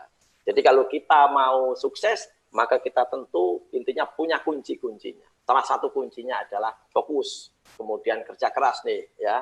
Saya punya uang Rp1.000. Nah, jadi ini ada Esprix dulu ya biar tidak jenuh. Nah, ini kemudian saya masukkan dulu di dalam kotak ajaib saya. Nah, ini kan kosong ya, kosong. Itu kalau saya mengutip di dalam Al-Qur'an surat Al-Baqarah 261. Jadi kalau kita memberi satu saja akan tumbuh 10 butir. 10 butir akan tumbuh 7 bulir. Dan kemudian dilipat gandakan. Jadi sampai 100 kali ya. Jadi 700 kali totalnya. 7 kali 10 kemudian dikalikan 10 lagi. Ini kosong. Kalau kita memberi sesuatu, ya, kalau kita mengharap ilallah kepada Allah SWT, insya Allah akan diberikan yang terbaik karena keikhlasan kita. Dalam bisnis juga begitu. Maka dikatakan dalam Az-Zariyat ayat 19, wa fi ambalihim haqqul lisaili wal mahrum. Jadi di dalam hartamu itu ada hak bagi mereka yang membutuhkan. Jangan lupa itu ada hak bagi mereka yang membutuhkan. Nah ini 1.000 kemudian saya masukkan. Ya, saya masukkan. Kalau kita ikhlas, maka uang itu pun akan berubah menjadi 10.000. Luar biasa. Itu artinya apa? Karena kita ikhlas, maka kita akan diberi yang terbaik. Tapi kalau kita bukan karena Allah Subhanahu wa Ta'ala, karena bukan lillah gitu, ingin besar, ingin sanjungan dan sebagainya, mungkin bisa saja tinggi, tapi belum tentu mendapatkan manfaat. Ini saya masukkan 10.000, gitu kan. Nah, inginnya yang besar. Nah, luar biasa, ini juga menjadi besar. Ini menjadi 100.000, tapi uang palsu, gitu kan. Nah, itu artinya apa? Besar belum tentu membawa manfaat. Nah, itu tadi filosofis yang disampaikan oleh guru-guru kita tadi, ya, dari dua narasumber yang luar biasa. Nah, teman-teman semua silakan kalau ada yang mau bertanya, silakan dicat boleh, kemudian langsung juga boleh, gitu. Saya tunggu. Namanya siapa, dari mana, begitu. Monggo, sahabat-sahabat semua.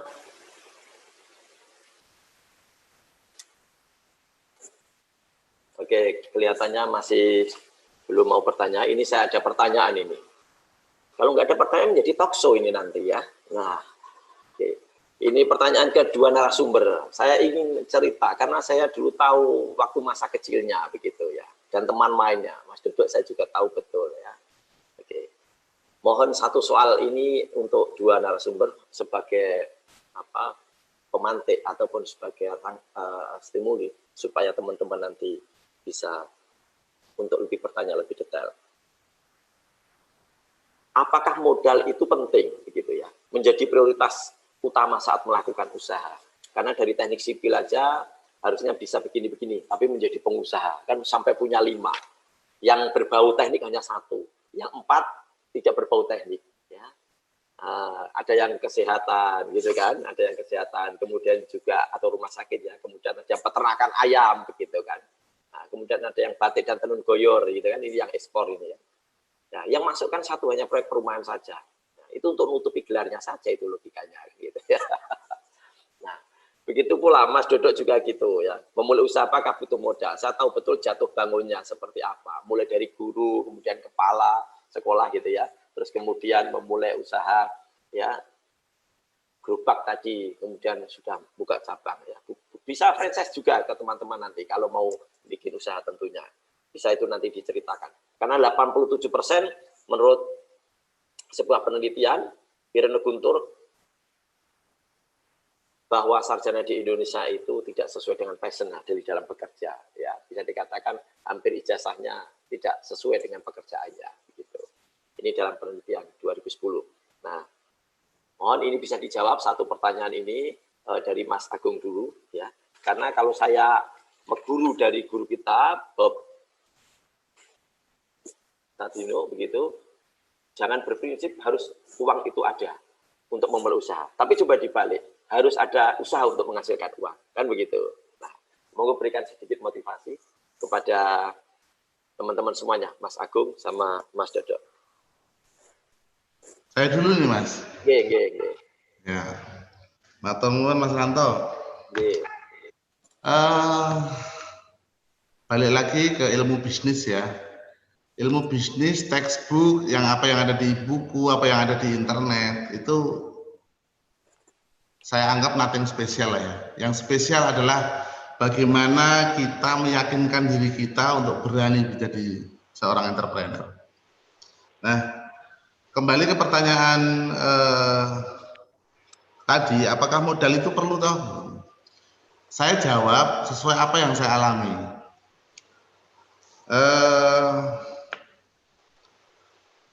Ibu saya seorang ibu rumah tangga. Kalau dulu di KTP itu tulisannya belum ada ibu rumah tangga ya. Apa sih? Tani kalau nggak salah ya. Tani tapi nggak punya sawah, Mas. Bapak saya seorang abri. Tahu sendiri abri itu hormat sama gajinya banyak hormatnya, Mas. Balik ke modal. Dalam ilmu bisnis yang saya tahu adalah sedikit sambil menyela interaksi. Jadi Mas Agung juga sebenarnya diharapkan untuk jadi TNI juga saat itu ya? Saya enggak mau, Mas. Oh ya. Biasanya kan kalau bakat atau apa mengikuti tren orang tua atau lingkungan dan keluarganya. Kebetulan saya nggak mau. Terus kalau kita ngomong masalah modal, memang modal itu perlu ya. Cuma nggak semua orang punya modal. Jadi saya perlunya modal itu saya kesampingkan jauh dulu. Saya cerita dari awal nih, Mas. Bisnis itu saya bangun nggak cuma dari nol, Mas, tapi dari minus. Saya yakinkan diri saya kalau saya itu saya mampu lah. Gitu. Dulu yang namanya email itu sesuatu yang baru bagi saya. Dan saya pertama kali buka akun email itu dulu di timuran sana ada kayak apa sih? Warnet ya dulu, di timuran tuh ada warnet di lantai 2 gitu. Saya bikin email saya pertama di sana. Dalam ilmu bisnis yang penting saya punya market dulu, masalah barang pikir carry lah. Pokoknya ini ilmunya ilmu serdadu, Mas. Jadi modal pikir carry yang penting untuk pembeli dulu gitu. Ngamalkan TNI, ayahnya ya. Nah, saya waktu itu setelah punya pengalaman di 98, Mas, kita kan dulu ngalami dosen-dosen itu kalau 98 dulu reformasi, waktu jam pelajaran tuh kayak balang-balangan sama polisi dulu, Mas. Reformasi, ayo keluar kan sana. Nah, saat itu kan dolar dari 1.700 jadi sekitar 16 sampai 20.000 ya waktu itu. Dan teman-teman yang usahanya di mebel waktu itu, wah bagus banget, Mas, ekspor terutama. Nah, saya tertarik waktu itu. Jadi pada saat setelah lulus S1 sipil kemudian langsung menggeluti kayu. Kalau saya main kayu itu sejak saya SMA ya, Mas. Oh, sejak SMA. Iya, saya udah suka apa ya? Suka mandiri berwirausaha. Jadi di daerah saya sana kebetulan kan penghasil furniture itu, Mas. Saya finish sendiri, saya kirim ke Jakarta gitu, bisa nambah-nambah uang kuliah, Mas, dulu, Mas. Jadi kuliah untuk samben saat itu ya malah. Enggak juga. Oh iya. Terus dari situ karena dolar bagus, dia sih caranya saya juga bisa ekspor gitu kan. Pokoknya saya harus bisa lah. Mulai ekspor tahun berapa? Mulai ekspor? Mulai ekspor saya tahun 2002, Mas. Mulai tahun 2002. Jadi cari link sendiri atau subkon dengan PT yang lain begitu? Enggak, saya langsung sendiri, Mas. Saya nggak ikut orang lain. Jadi saat itu saya email, saya bikin quotation. Dalam quotation itu produk saya fotoin, Mas. Saya bikin foto-foto produk yang ada di tempat saya. Saya bikin dimensinya, panjang, lebar, tebal atau deepnya berapa, terus pokoknya saya kirim itu plus harganya dalam bentuk USD waktu itu. Tanya sana tanya sini lah, Mas. Nah, dari situ saya tuh nyantol, Mas. Pertama kali itu nyantol di Spanyol. Buyer saya itu namanya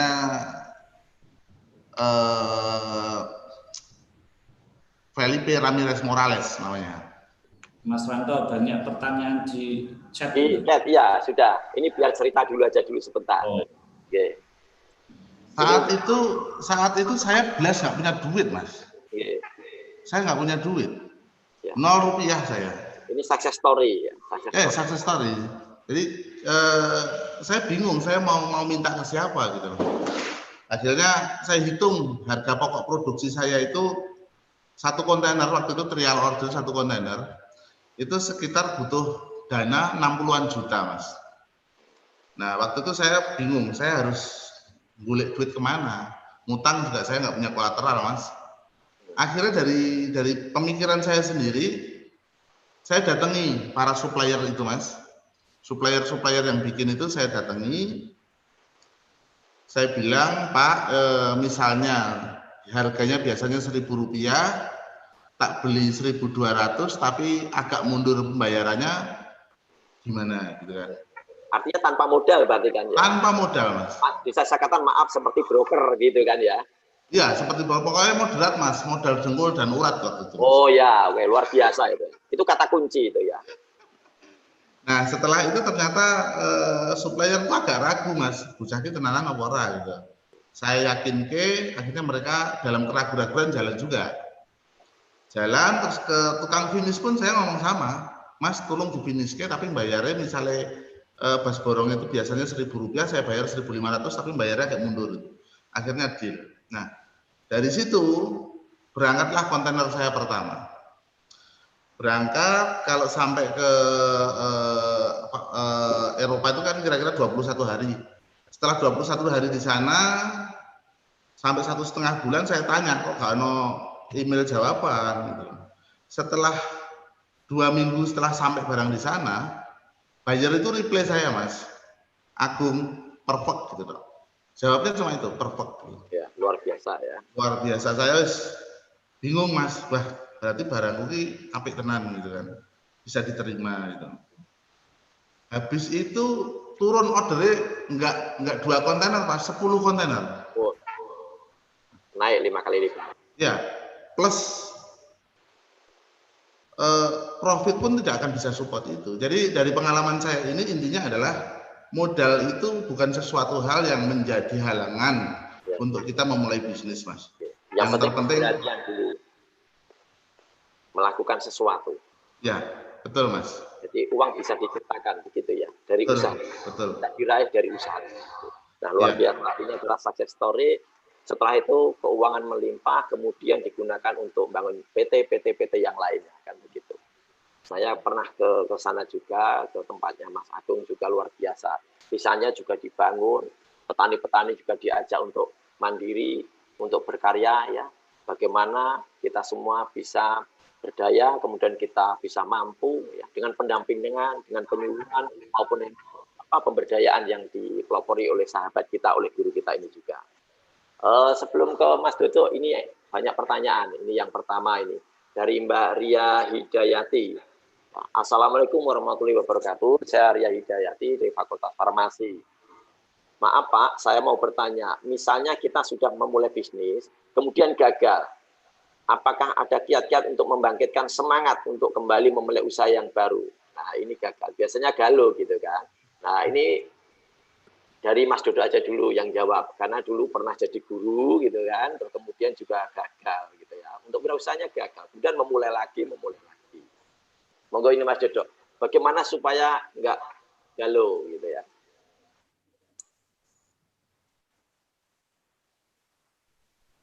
Speakernya diaktifkan dulu Mas Dodo. Nah. Ya Mbak Ria, jadi gini, ini hanya masalah mental kita, latih itu aja. Siapapun mesti ketika mengalami kegagalan akan merasa down itu. Tetapi nanti kalau itu bangkit lagi, memang harus mulai belajar bahwa inilah resiko ketika kita merintis bisnis itu mengalami kegagalan. Tinggal coba lagi.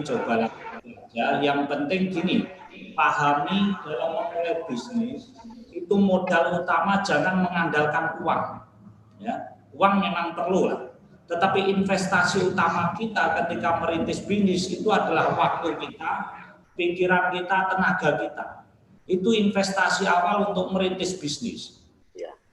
Kalau kita merintis bisnis sudah mengutamakan uang jor-joran padahal kita belum terbiasa, otot entrepreneur kita belum terbiasa, ya akhirnya itu tadi ketika jatuh terasa sakit sekali.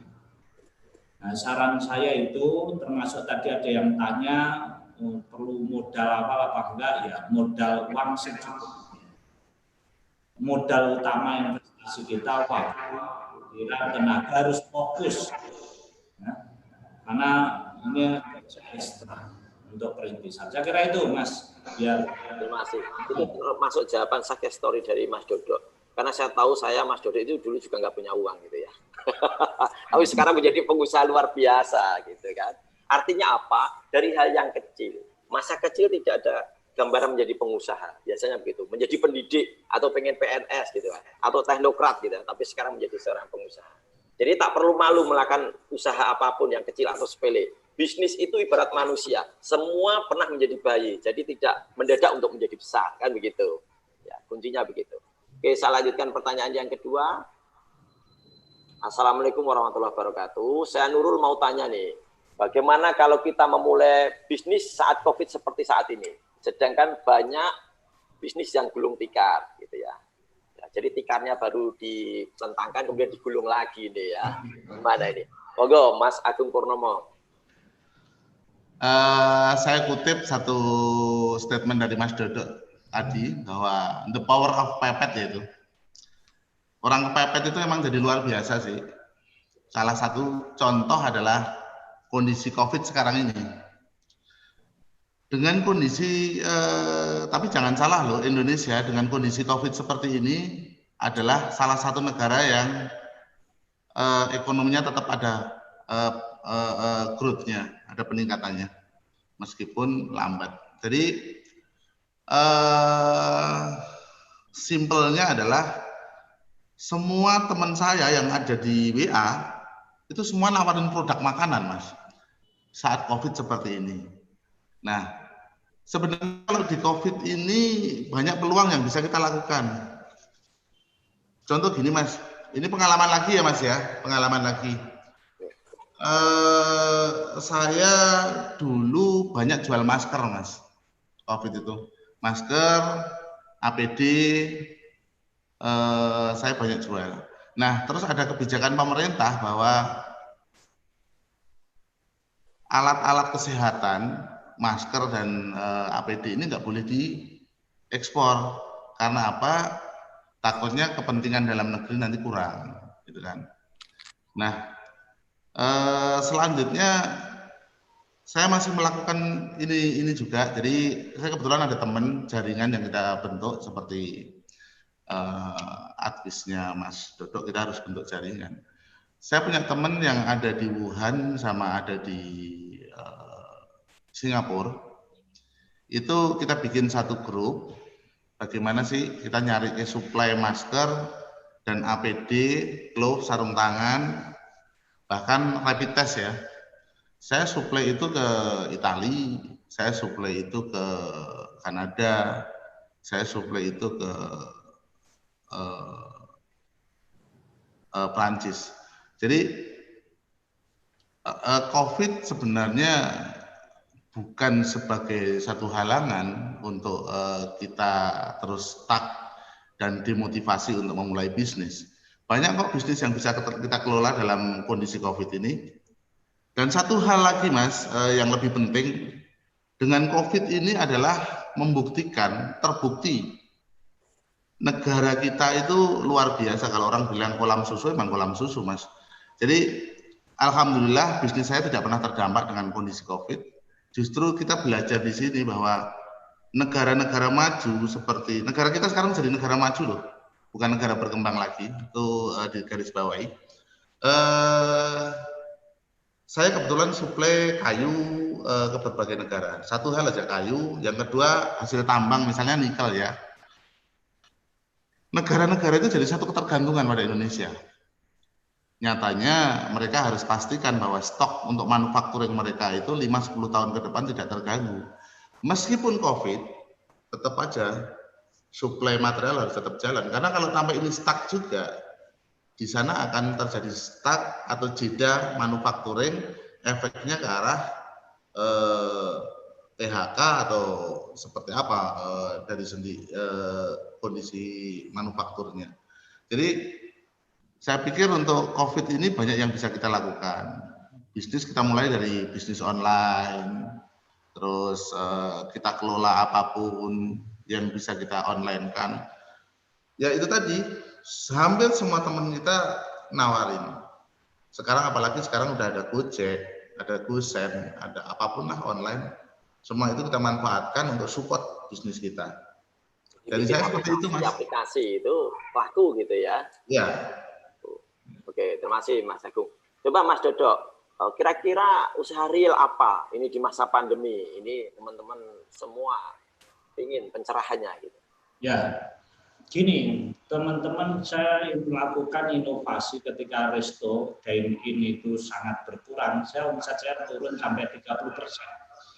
Jadi tinggal 30 sampai 40%. Maka saya muter otak bagaimana cara ini menangani ini. Salah satunya saya mengeluarkan produk frozen. Dan ternyata frozen ini malah low invest dan respon pasar luar biasa. Ini salah satu ya model bisnis di dunia kuliner. Karena ke depan teman-teman dunia kuliner itu mesti dine-in akan sangat berkurang.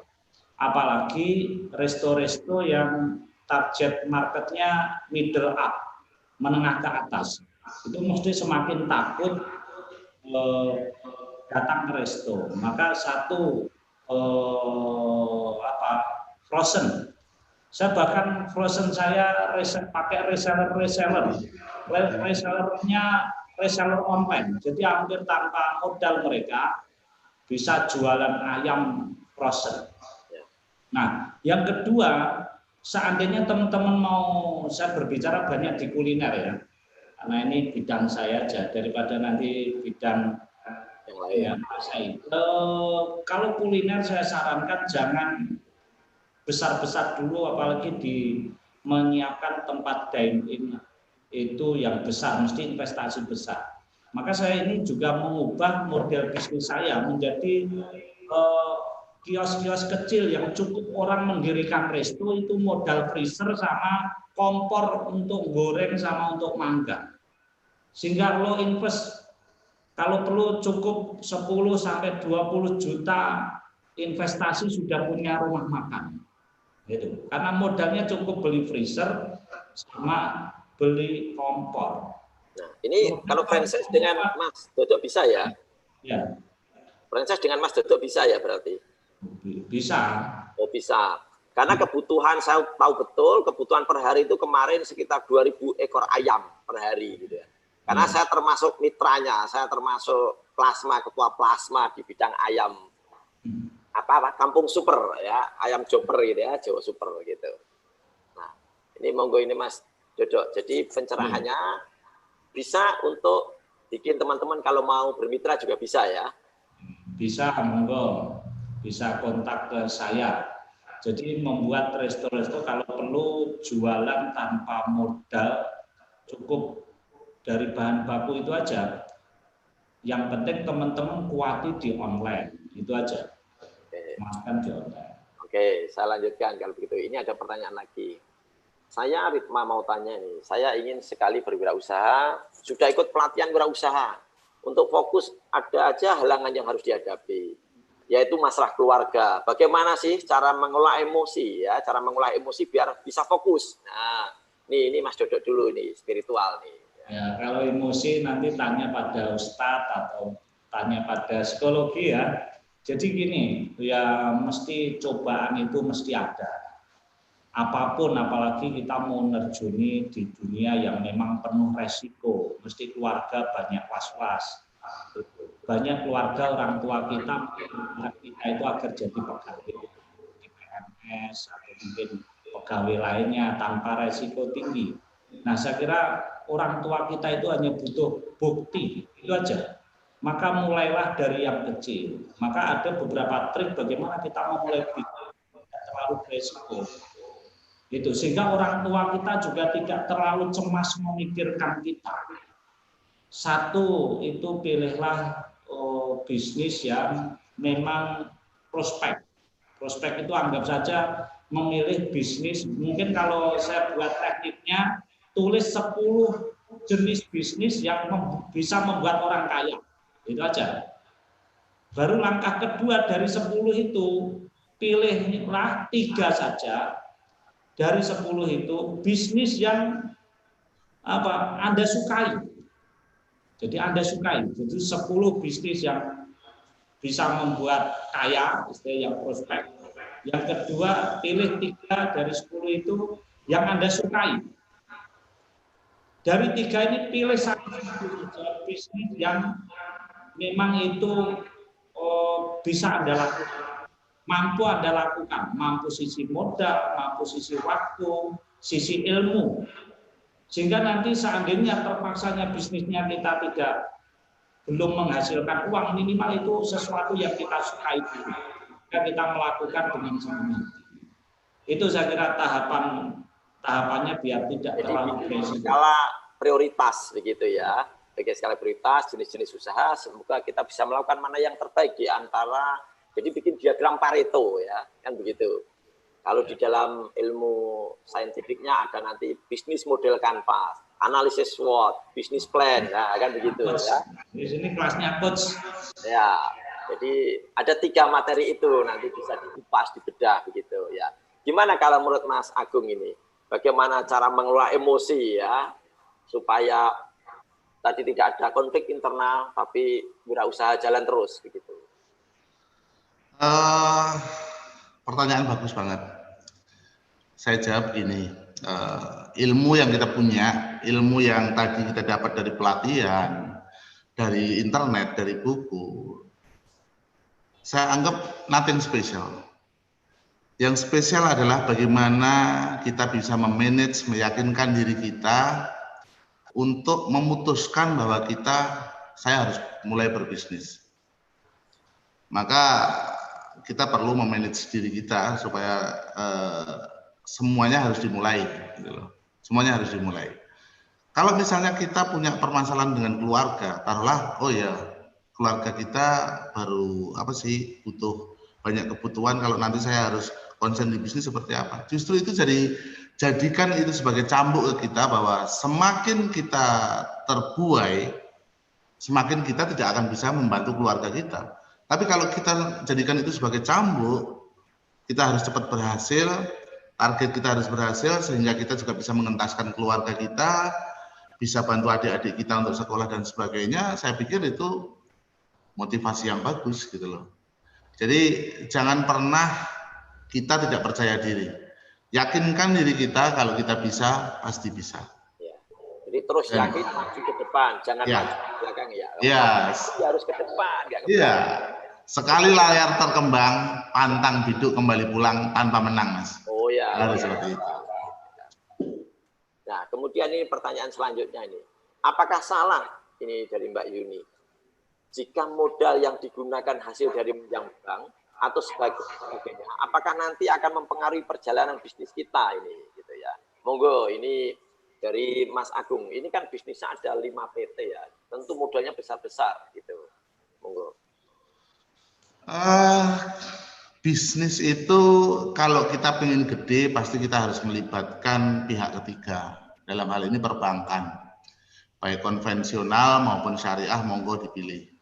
Kalau kita ngomong apakah ini akan mempengaruhi perjalanan bisnis kita, pastilah, pasti. Sehingga begini, seperti yang saya katakan di awal bahwa kepintaran kita, terpolanya hidup kita menjadikan semua manajemen yang kita pegang itu well organized, itu akan sangat berpengaruh, apalagi terhadap permodalan yang disuntik dari perbankan.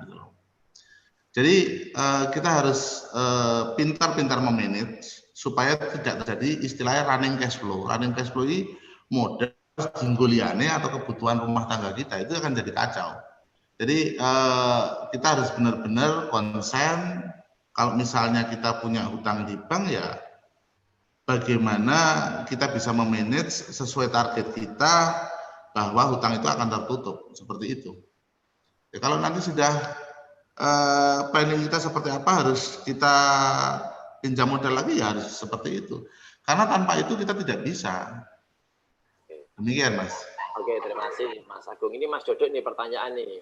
Assalamualaikum warahmatullahi wabarakatuh, Bapak. Saya Umi Kulsum Siti Ardi ya, program studi biologi semester 8. Mau izin bertanya mengenai poin penting, mengenai bagaimana cara memanajemen keuangan. Nah, beliau kan dulu dari accounting ya, Mas Dodo ini. Dan cara mempromosikan produk dari tahap bagaimana, Pak? Soalnya saya punya usaha mebel, rak make up, gitu. Nanti mebelnya bisa Mas Agung, tapi keuangannya bisa Mas Dodo, gitu kan. Bagaimana cara masarkan supaya luas? Masih minim, Pak. Terima kasih, Bapak narasumber. Gitu. Ya, ini saya sedikit berkaitan manajemen keuangan sekaligus tambah tadi, apakah ketika kita memulai bisnis harus utang bank itu resiko apa enggak? Mungkin gini, saran saya kalau kita merintis tahap perintisan itu pakai modal sendiri itu lebih aman. Jangan dari bank, karena rintisan ini ketika kita nanti rintis tanpa dari pinjaman, mesti kita tidak fokus di maka investasi awal kita tadi yang saya sampaikan adalah waktu, tenaga, pikiran kita, uang yang kita miliki dulu. Berarti pilih bisnis yang sesuai kemampuan kita, seperti tahapan yang saya sampaikan tadi. Lalu nanti bisnis kita bertumbuh dan bisa membayar angsuran bank secara mandiri. Nah, mungkin itulah saat membesarkan bisnis dengan pihak ketiga. Itu. Terus bagaimana ketika jalan problem keuangan kita? Nah, ini kadang di UKM-UKM memang problemnya adalah di keuangan. Karena apa? Ya kasir, ya direktur, ya bagian operation, bagian macam-macam di satu orang, sehingga uang tidak terkendali.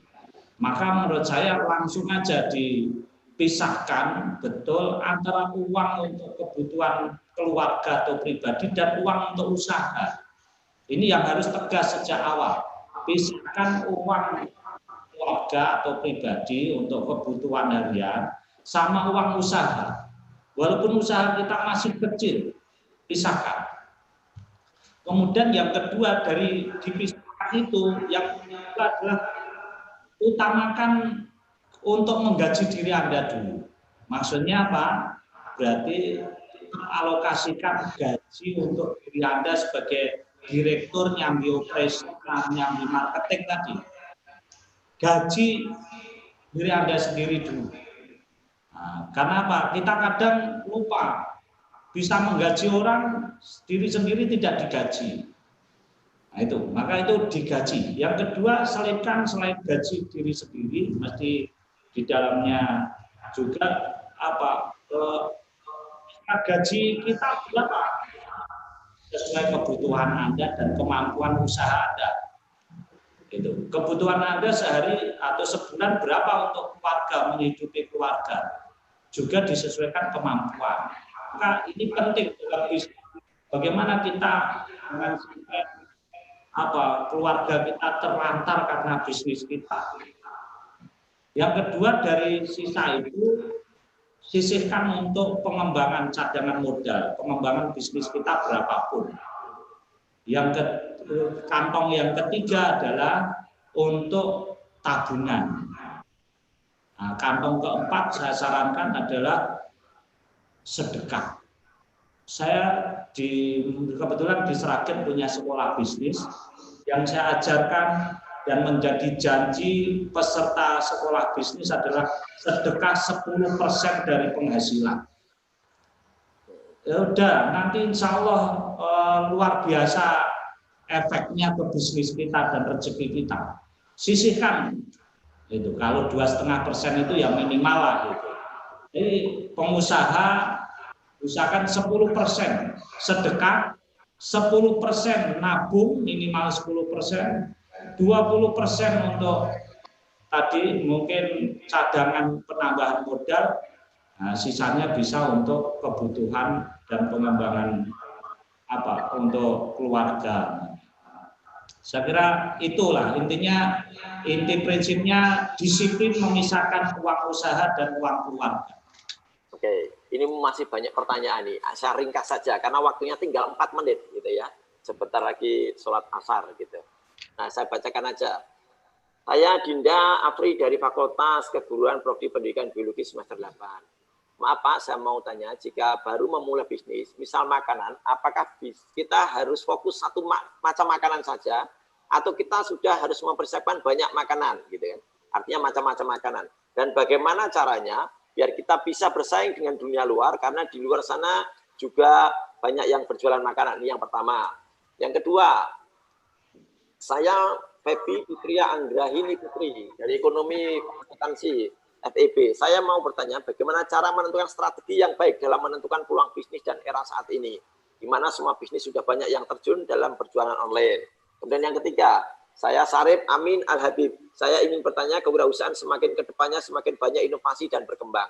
Bagaimana tanggapan Pak Agung dan Pak Dodo mengenai persaingan usaha dengan pengusaha baru yang mempunyai produk yang lebih fresh atau baru, sedangkan dari pemaparan Bapak tadi kita harus konsisten dalam memproduksi suatu barang yang akan kita jual. Silakan dikompres dari 3 pertanyaan ini, kemudian menjadi kata kunci begitu. Monggo dari Mas Agung dulu. Oke, untuk siapa tadi, Mbak Dinda ya. Jangan membatasi diri kita dalam berbisnis dengan ketakutan-ketakutan yang tidak perlu. Jadi kalau orang makan tiap hari makan, Mbak, orang jualan makan tiap hari makan. Tapi bagaimana menciptakan satu produk yang berkarakter, yang menjadikan peluang bagi Anda, yang menjadikan kompetitor Anda itu semakin sedikit, itu yang jadi kunci. Itu terus selanjutnya, bagaimana menentukan peluang bisnis di era seperti ini? Semua bisnis sudah banyak di online. Semuanya pasti nanti akan banyak di online. Cuma peluang yang terbaik adalah orang yang sukses itu adalah orang yang bisa melihat satu peluang di depan saat orang lain baru berpikir arep nang ndi yo, mau kemana yo, mau ngapain yo. Contoh satu aja. Dulu orang mencemooh saat ada aqua dalam botol. Air murah kok dikemas kayak gitu. Tapi sekarang buktinya seperti apa? Jadi itu jawabnya. Jadi bagaimana kita bisa melihat peluang kompetitor kita jadi sedikit, peluang di depan banyak, yaitu yang harus kita produk. Terus dari Mas Syarif,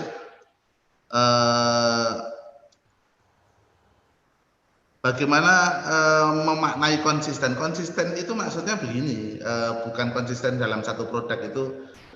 Inovasi itu beda Anda memaknainya. Jadi konsisten itu dalam bidang saya. Misalnya saya jualan kayu. Ya udah, kayu itu kita konsisteni dengan segala inovasi yang harus kita kembangkan. Artinya Jangan sampai fokus dalam satu bisnis kita. Maksud saya konsisten seperti itu. Jadi jangan sampai nanti saat di jalan kita sudah jalan di tengah jalan ataupun kita sudah berhasil, ada orang nawarin, Pak, jual beli mobil enak loh Pak. Sehingga kita menjadikan kita ragu, kita lari ke sana, itu jadi inkonsisten lagi. Itu yang terpenting.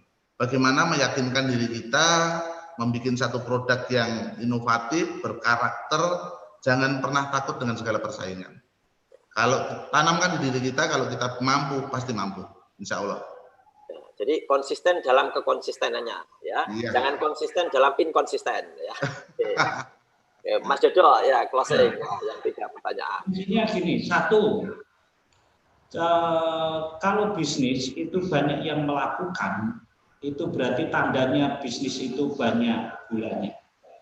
Ibarat kalau banyak berkumpul di situ semut, berarti di situ banyak gula. Maka justru itulah bisnis yang prospek, saya kira. Maka Anda jangan berbangga ketika bisnis nggak ada kompetitor. Justru saya khawatir memang bisnis itu tidak layak dilakukan. Itu, maka jangan takut kompetitor. Yang kedua, gini Mas Dodo, saya salah. Artinya kalau sama-sama main ayam, ya lebih baik apakah franchise dulu atau kita partnership gitu. Karena kalau head to head kita nanti kalah dengan yang lebih besar kan begitu. Ini kekhawatiran para pemain pemula kan begitu. Masalah kita mau franchise dulu atau pakai brand sendiri, saya kira tinggal keberanian kita. Kalau franchise memang salah satu keuntungan kita tidak terlalu banyak berpikir, semua sudah dilakukan oleh franchisor. Itu. Nah, yang kedua berkaitan apakah kita ketika produk kuliner harus banyak makanan atau khusus. Saya sarankan tadi, orang sekarang lebih suka spesial. Kalau orang kita ditutup mata kita, saya mau cari makan ayam, itu mau kemana sih? Nah itu. Jadi spesial, jangan palu gada, apa yang mau gue ada, menu semua ada. Akhirnya Pak, 1 resiko tinggi. Kedua, orang itu bingung masuk rumah makan kita itu mau makan apa. Itu akhirnya nanti menu putus asa, nasi goreng itu menu putus asa. Itu, makanya apa? Saya sarankan fokus. Apapun yang kita fokusi itulah yang akan. Dan yang penting di antara produk kita, di antara banyak kompetitor dan lain sebagainya, yang penting adalah apa diferensiasi positioning produk kita dibandingkan produk lainnya. Mengapa orang itu harus beli produk kita? Itu aja yang harus kita tanyakan pada diri kita. Kalau saya jualan ini, apa sih yang menarik orang mau beli kita? Padahal banyak ayam, banyak mungkin bisnis lainnya. Itu yang harus kita pikirkan, itulah positioning kita di depan customer kita. Sehingga mereka loyal kepada kita. Itu Mas Suranto, Pak Dokter. Ya, terima kasih sahabat-sahabat semua, guru-guru saya semua, mulai dari ACEC, mahasiswa UMS, Mas Agung maupun Mas Dodo, dan semua yang ada di link ini, di ruang ini.